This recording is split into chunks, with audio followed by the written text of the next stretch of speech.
Welcome to the Taxpayers League of Minnesota podcast. We are glad that you've joined us today. We have a lot to talk about our commissioner salaries, about our CNBC rank as number one in the country for business, Woohoo. Economic data, Liberty Scorecard, lots to come. Join us.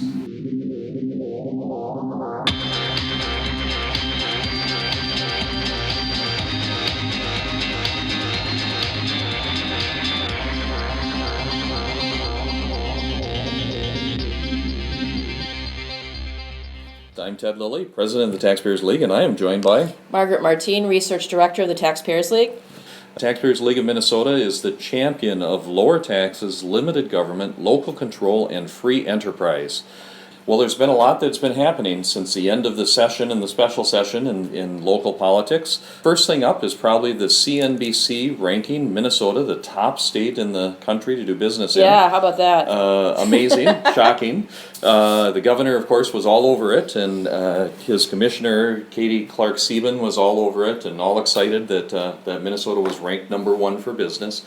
But when you really look at the numbers and look at how they ranked, even CNBC said that Minnesota has cost disadvantages and that we're a high tax, high wage union state, and that it's the first time a state like Minnesota has been ranked number one. And my understanding from reading through the actual study is that cost of living is ranked low, but quality of life, which is a tenuous subject, is ranked very highly in their rankings. Right. You've got the fact that this ranking, if you look at it historically, as King Banyan pointed out in a post on True North this week, as a fellow of the Center of the American Experiment, and also as an economist, he looked at it from the standpoint of whether the states in the ranking could say that they moved up or down, and in fact you cannot say that because the ranking changes every year, what they weight in terms of those indicators. So because quality of life went up as a part of that index, Minnesota's ranking went up, and we don't really know what Minnesota would have ranked if they had kept the same ranking as last year or had changed the basket of things that they rank. Right. So again, their rankings consist of workforce, and we're 10th on that. Cost of doing business, we're only 35th. We're the 35th from the top. Yeah, that's not surprising. Business friendliest is 23rd. So again, if we're the best state to do business, that doesn't sound like a very good number for us. Cost of living is 32nd, so we're one of the more expensive states to live in. Access to capital is 23rd. Now that one is interesting because access to capital, I have the sense that there are some places where access to capital is quite good, like California, for example, if you're in the high-tech industry. All the venture capitalists are out there. Maybe New York City because of the financial infrastructure being there for the whole country. Banking. Miami is another place. It's an international banking center. But having us 23rd, I'm not sure whether that really puts us in the bottom or the top of that ranking. It's kind of in the middle, but we may actually be not anywhere near any of those other places because of the concentration of capital in Minnesota. Well, and it's exponential. I mean, if we're in the middle, in the median or the middle of the score, that doesn't mean we're in the middle of the dollars. Right, exactly. We're in the middle of the states. Right, yeah. So we're way off the top on the access to capital. Right, but according to Governor Dayton, I suppose that's something that government could remedy by just pouring a bunch of money into venture capital. Exactly. Like the state of New York is. Yes, one of the highest tax states, but they're running ads across the country. That will give you a little bit of a discount on your taxes for the first 10 years. Then we'll take your firstborn and your secondborn and your thirdborn and right, your what does that say to the people that are already there, too? They're going to be paying higher taxes so that these newcomers can come in for 10 years and then either sell their business or leave before the 10 years are up. Exactly. But where Minnesota did do well in their study is we're ranked number 3 on quality of life. It's interesting. I'm curious what's in that ranking. Does that mean that because we have light rail in Minnesota now that we have good quality of life? Because we have good social programs, we have good quality of life? I don't know what CNBC uses, but in other quality of life rankings, they use a whole series of things like access to health care, as well as lakes and natural beauty and things like that. Although, if you think about it, like quality of life, if you're saying that we have a lot of lakes, you'd also have to factor the weather in as well, because you aren't going to be attracted to come here to do ice fishing probably if you're a business looking to locate. Well, we certainly have beaches that we can use for about 3 weeks a year. Yes. This week is one of them. Yes, It's exactly. beautiful out. Another ranking that they rank us high is on education. That's fantastic. It's saying that we have access to a lot of good quality education, both in the schools and also in the colleges. Right. But again, I ask you, if you're a minority student in Minneapolis, Right. where less than 40% of the students are able to graduate, that's a real problem. Right. So again, CNBC, big national corporation, is saying that Minnesota is a good place to do business in, comparatively, but again, I think they're really talking about large Fortune 500 companies. I think if you talk to small businesses who are looking for that access to capital, looking for business friendliness, looking for the cost of doing business, they're going to locate where they can make some money, make it profitably, have that opportunity to succeed, and Minnesota is a very expensive place to do business. Right. Again, we're proud to have that #1 ranking from CNBC. Good to have the attention, but I think the governor is a little bit reaching here to be championing that as a real factor in how people are locating. One last consideration on this is, really, if we're such a great place to grow your business, to have a business, then why is Texas growing so fast? Why is North Carolina growing so fast? Why are other states growing so fast? We're not seeing the job growth that they're seeing. Their numbers are much better than our numbers are. That's where the jobs are locating, and by the way, that's where the population is locating also. There are predictions that their congressional seats will go up in the next census, where Right. ours might go down. Right. Well, they almost went down last time. They almost went down, so we may lose a seat. So if this ranking is right, then you would think people would be flocking here, but that is not happening. That's Right. not the fact. All right. The second issue that we wanted to talk about is economic data that's come out. One of those data that is out there is the jobs reports have come out for the last month. And there's some good information there. Stable job growth across the country and in Minnesota. I think it was about 230,000 jobs that were created in the country. Minnesota's unemployment rate remained stable and in fact went up a little bit. I think our unemployment rate went up 1/10 of a point because of the fact that more people are looking for jobs, which again is a healthy situation. But there, if you really dig into the numbers, there's some frightening or very cautious optimism here in these numbers. One of those is that the wage numbers, the growth in wages there is no growth in wages. It's very stagnant. So there are jobs being created, but they're in the lower income brackets. And they're not having increase in wages, which has happened in every other post-recession recovery. This one, we just can't seem to get legs on our wage growth. Right. And again, if we were doing so great, you would think the Fed would be jumping all over raising interest rates because the economy is improving. And they've just come out and said, well, we plan to raise rates probably in September or maybe in December. But again, they're looking at what's happening around the world. With Greece, there's the vote this Sunday regarding whether to participate in the European Union and what is going to happen there. That really will be a signal to Spain and Portugal, and Puerto Rico is having troubles. Again, we have a situation with the economy where we think that government is too big to fail. Well, it's not. It's No. not. And this is happening in our country also. We're looking at cities in California, the state of Illinois, Chicago, other places that are having problems. They don't know if they're going to be able to pay their bonds back. Right. It's a real challenge. Yeah, well, Illinois, I mean, they are really facing a difficult situation with their teacher's pension. They just made a payment this month, but they pretty much had to gut everything, including the education system, had to lay off a lot of teachers that they couldn't actually afford to lay off in terms of the other requirements that they have about classroom size and all that. So they're really struggling to figure out how to deal with that. Right. And it seems as if their overall situation is just getting worse, Yes. not better. They are not going to be able to grow their way out of this fiasco. So very interesting combination of a Republican governor and, of course, Rahm Emanuel as mayor of Chicago, but has had to take some harsh steps towards some of the unions that have Yes. demanded that they be held harmless in all this. Yes. Well, what's that saying that the trouble with growth in government is at some point you run out of other people's money. Yes, Margaret Thatcher said that, I think. That is, yeah, exactly. That's right, and that is happening. Puerto Rico is the same thing, and they have an enormous welfare state, and it's really cost them a great deal that they could not sustain. There's only so much you can do with tourism and the industries that they have there, that they can't grow their way out of that problem either. So we of course want to see them succeed and want to see them have a situation that improves. But Minnesota's economy appears to be stable, but we're certainly no longer growing at a faster pace than the rest of the country. We are not creating jobs faster than the rest of the country.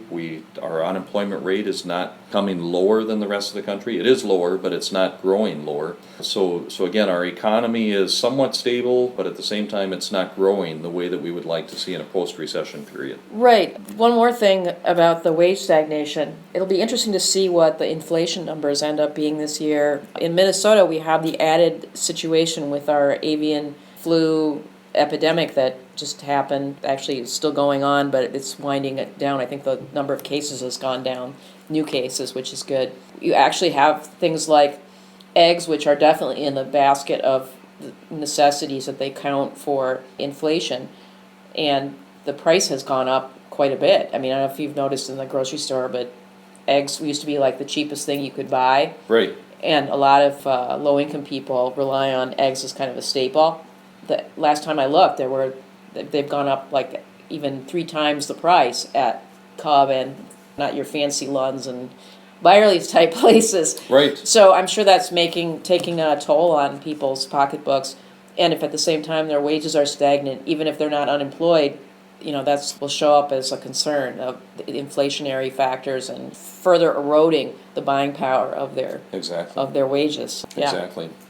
And on the backs of this, Governor Dayton raised the salaries of the commissioners. Good segue. On the backs of all of us as we're trying to pay for our eggs and everything else at the grocery store. Right. Governor Dayton is so out of touch with the average Minnesotan. It's just amazing.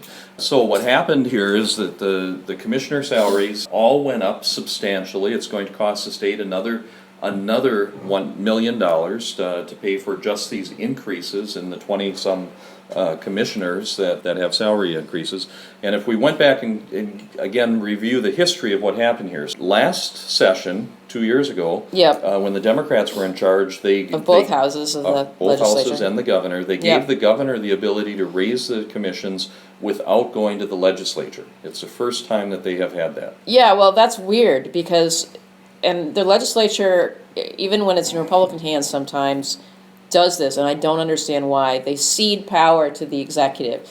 Now, if you have an executive in power that's of your same party and you're completely agreeable to their philosophy, you might think, oh, well, I can trust that person. But if you're a legislator, you should know that things change, governors change, even governors have disagreements with legislatures. We saw that this session. Yes. And why would you do that? Why would you cede power from your institution, not just a temporary one-time deal? Constitutionally established responsibility. Right. You would say, here, have this ability to raise your people's salaries as much as you want. And it imbalances the branches for the executive branch to have that power. Yes. So during the last session, when the Democrats were in charge, they ceded this power to the governor, gave him the power, but they apparently, they didn't think the governor would raise the salaries as much as he did. In January... Yeah, Tom Bach seemed perplexed by this because... Quite perplexed. So in January, the governor raised the salaries substantially, huge increases in salaries, and Tom Bach flipped out about it. And said, how dare you? But Tom Bach and his caucus are the ones that gave him this ability to do it. Right. Well, one wonders whether there wasn't some kind of a deal that he wouldn't do it and then he did, or it just seemed odd to see that kind of open disagreement going on. Right. So that's when Tom Bach and the governor were at odds, and Governor Dayton called Senator Bach a backstabbing person and untrustworthy and a number of other words that he used. Huge fight in January, and basically then the legislature said, all right, we will rescind these raises. You cannot have these raises, but we will give you 1 day to raise the rates of the commissioners in order to take back what should have never been given to the governor in the first place, the ability to raise those pay raises. And that one date was July 1st. Right. So the salaries went back to their prior numbers for the rest of this year, up to this point. And then July 1st, the governor had one day to raise the salaries, and he went right back to where he had done them in January.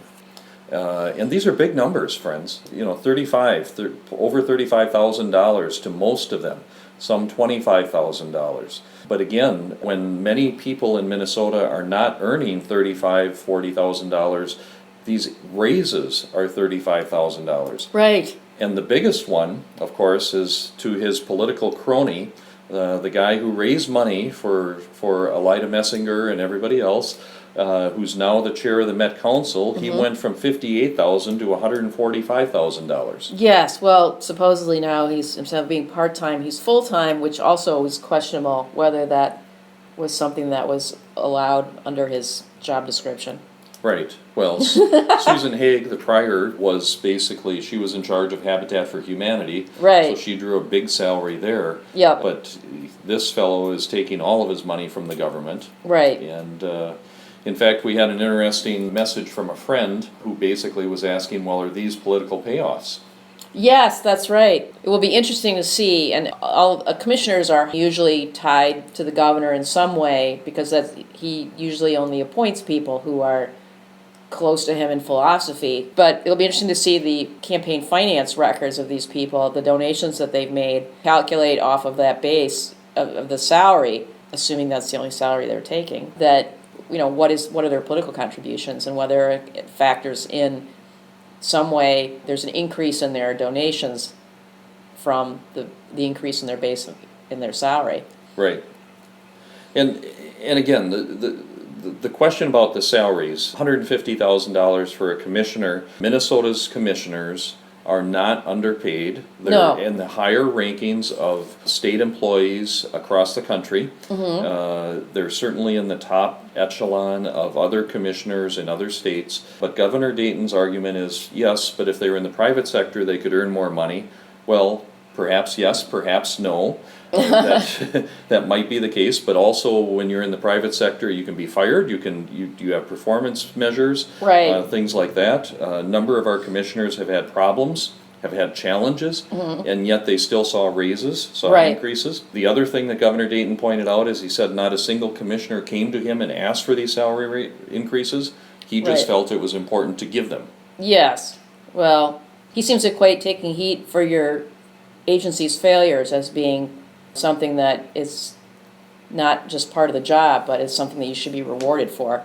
Right. Amazing situation. Right. Well, again, this will play out politically. Sure, it will be a campaign issue for the House and for the Senate. Again, Governor Dayton and the DFL are out of touch with average Minnesotans. Right. They're raising the cost of government at a much higher pace, at a much higher rate than our families are having their income go up. Right. I want to mention one last thing about that. The Senate Republican caucus had a little card on social media when this happened that pointed out that the labor union's contracts only got a 2.5% increase this year, and yet the commissioners are, double digits. 20% or Exactly. less. And somebody else pointed out that, well, that's true, but if you look at the contracts since Dayton took over, they've actually gotten a 11%, at least averaged out, increase. So everybody does really well if they're a friend of Governor Dayton, apparently. Mm-hmm. Yes, if you're a friend. And of course, it's a you scratch my back, I'll scratch your back. The Right. assumption is that these are the folks that are contributing a lot of money to the DFL cause. Well, when their salaries go up, their dues go up. So it's an automatic increase to the unions as well. But beyond that, let's watch the campaign finance reports and see if those numbers of donations went up over prior years also. Yep. See if there's any correlation here. It'll be very interesting to watch that. Yep. All right, next item that we wanted to talk about is, of course, we are working on our Taxpayers League of Minnesota Scorecard for the state of Minnesota. Very important work. We've done this for 19 years. One of our friends, another organization, has completed their scorecard, and we wanted to chat a little bit about that. Yes. The Liberty Minnesota Scorecard came out. Actually, it was last week, but we took a break. We're now in the intersession pattern of doing podcasts. And so their scorecard came out. They had their gala, and Liberty Laurels which they usually give out to the top-ranking legislators. In this case, they only gave it to one legislator, Senator Brandon Peterson. Looking at the scores, the thing that jumps out at you the most is the fact that of the House and the Senate, if you look at who would probably score on the Liberty side, you would expect the Republicans to, but they actually, in the House, they scored quite low, in fact, in some cases, lower than a lot of Democrats. That, I think, shocked a lot of people, that sort of top-line look at how people scored. Got people like Steve Drazkowski, who scored, I think, was a 58, but he was like the top-scoring House member. So by the numbers, the entire legislature, the Republicans scored a 39% positive, and Democrats scored 28. In the Senate, the Republicans were at 48% positive, and the Democrats were at 19%. In the House, it was Republicans 36, Democrats 33. By the way, if we look at leadership, Senator Han was 65%, Tom Bach was 19%, and in the House, Kurt Daudt was 50%, and Paul Thiessen was 33%. So, right, rather odd that there wasn't more disparity or difference between the groups. And this can be one of two things. It can be that the Republicans are less liberty focused than they apparently have been in the past, and that the Democrats have become more liberty aware and focused. Or that maybe the scoring and the issues that came up on the scorecard were indicating something different than what most people's perception are.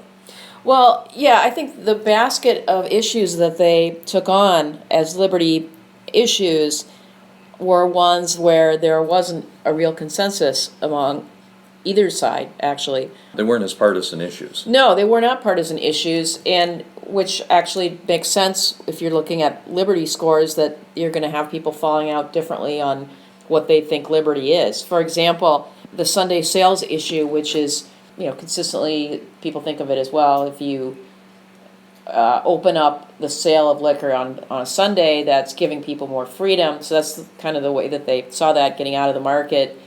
Not so much, because it's actually, they continue to regulate alcohol, but it is opening something up to behavior that wasn't allowed before. That was looked at much differently in the metro area than in the rural areas. Mm-hmm. And that's something that we're following, because the issue in the rural areas is that this is actually, it turns out to be a mainstay of the budgets of small towns and cities. And not that makes sense or that that's the right thing that should be happening, but that's the way it has been.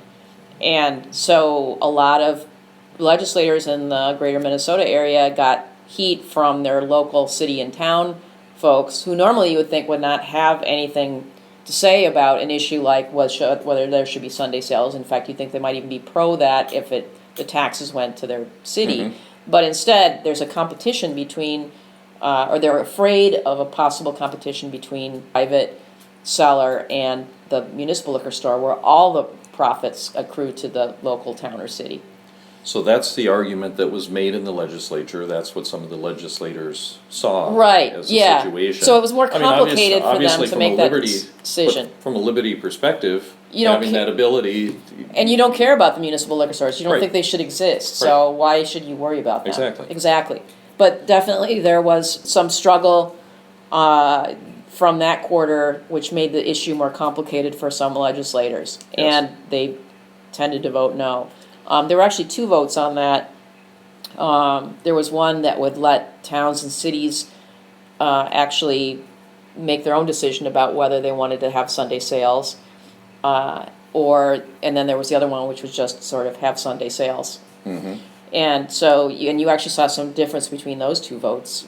Some people decided, well, let the cities and towns decide.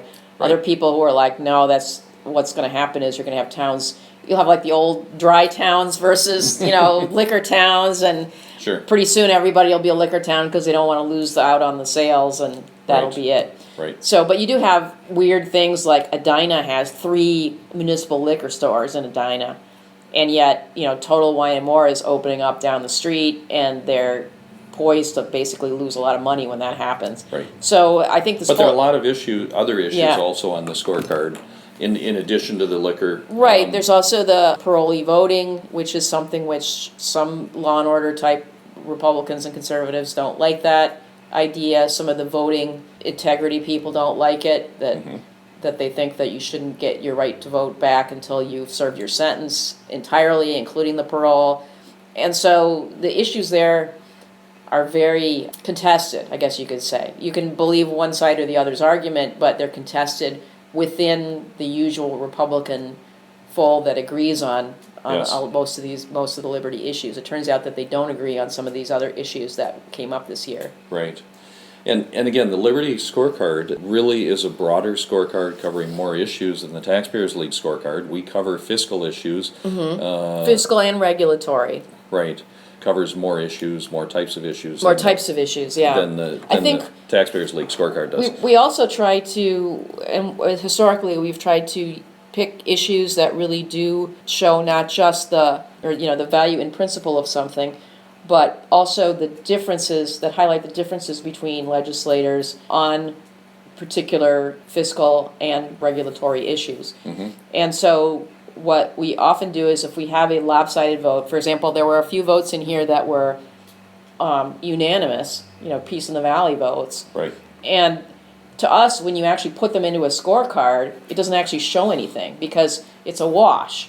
Doesn't offer distinction. No, what it does is it might lower or raise the overall scores, but in general, it's something that doesn't really highlight any particular differences. One of the other challenges that we always have with a scorecard is that someone could vote against a bonding bill because it is too high, and then someone else could vote against it because it is too low. Yes. And yet both of them get a positive score because they voted correctly on the bill. Yeah, we've had that problem many times, especially with the tax bill, which we usually score negatively. And we've actually had people, Democrats, who have been in a SNIT. I remember there was this one tax bill back in around 2004, 2006, something like that, that was something, it was a pretty unanimous vote on the tax bill. So a lot of people got scored down from our perspective. And there was one Democrat that voted against it because his pet thing didn't make it in the bill. And that was a very difficult choice to make, but because we thought that the bill was overall bad, we've scored it negatively, and we basically had to give a positive vote to this one legislator, even though we knew in any scorecard, what counts is the vote, not the intention. Right, because exactly. you cannot read the intention of someone. Right, but and that's sometimes, as you're reading the scorecard, you do have to take that into consideration. Yes. Well, and the problem is that if you have one vote like that, it doesn't overall affect the scorecard's meaning. But if you have several votes like that, and I'm afraid this session we do have several votes like that, where you look at the score, you look at the votes, and you think, this person didn't vote for this or voted against this bill, not because of, it was a bad bill or because it was too low, but that it was too high or whatever. It was the opposite of what the Liberty fiscal conservative position would be. Right. And so that's a very difficult choice to make when you're looking to give people an overall sense of where legislators sit relative to each other. Are they a friend of fiscal conservatives? Are they a friend of liberty or a friend of limited government? If your scorecard is upside down, where you're saying the opposite, and you know it to be true, then there are problems. But we've talked about this before. One of the issues that we have, all of us, it's not just us and the Liberty folks, but also LEA, we all have the same difficulty with the way that the system works. And that is, with these omnibus bills that package bad legislation with good legislation, we're forced to make hard choices. And it's designed that way. Right. If we had all these bills separated into separate provisions that people voted on, we could give a much more accurate view. Yes. In fact, voters, they might not even need a scorecard, because all they would need is something that summarized all the votes in one place so they could see how their legislator voted on each of these different provisions. Right. But we don't have that, so we have to make choices. And sometimes those choices are hard, and sometimes we have to look at the overall session and pick out the votes that we think are the most indicative of what our position is. So as a legislator, you have core principles that are which principle you have to vote for and which principle you have to vote against. Right. And that's how they are packaged on purpose. Right. They put things that are so important to you that you have to vote for it, and then something else that you have to accept. Right. And that's unfortunate. Again, we're very proud of the work that our Liberty Minnesota friends have done on the scorecard. It's a monumental task. Yes, they scored a lot of votes. We usually pick a smaller number of votes. We review a much larger number of votes. We pick a smaller basket of votes, but they scored a lot of votes, and that was a lot of work. Yes. But from the Taxpayers League perspective, there were a number of bills that were not included on their list that probably will be included on our list. And Yep. there are some issues that we will be talking about on our scorecard that probably are not included in the Liberty scorecard. One of them is the gas tax. The gas tax was a major conversation. It was one of the top priorities of Tom Bach and Governor Dayton at one point. Another one issue that was important to the session at the end that caused the special session was the elimination of the Minnesota Pollution Control Agency Citizen Review Board. There were just multiple issues that were key decision points in the legislative session that Right. were not included in the Liberty scorecard that I think that we as fiscal conservatives will want to be talking about more. Yeah, I mean, in the special session, it was rather difficult to follow some of that, but we were going to try to tease that out, and there was an amendment in the House side that is certainly scoreable, and they did score a number of amendments. There's a few other ones that I think that we think are more fiscally oriented.